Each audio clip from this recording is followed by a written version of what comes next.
हमारा ससुर भेजी देन सुदिनवा दिलवा रसिया।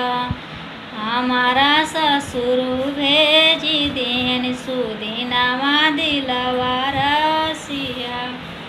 हमारी माया फेरी दीन सुदिनवा दिलवा रसिया।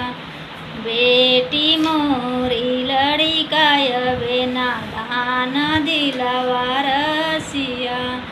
बेटी मोरी लड़िकाय बेना दान दिलवा रसिया।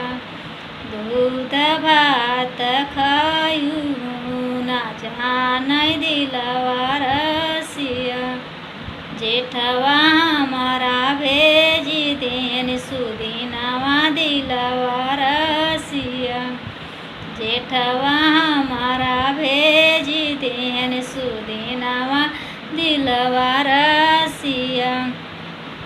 चाची मोरी फेरी देन सुदिनवा दिलवा रसिया। चाची मोरी फेरी देन सुदिनवा दिलवा रसिया। बेटी मोरी लड़िकाय बेना दान दिलवा रसिया।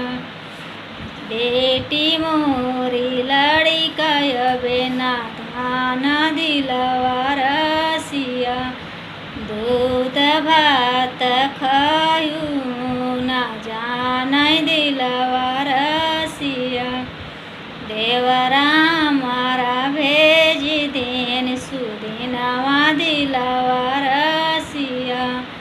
देवरा हमारा भेजी देन सुदिनवा दिलवा रसिया। भाभी हमारी धैली हेनी सुदिनवा दिलवा रसिया।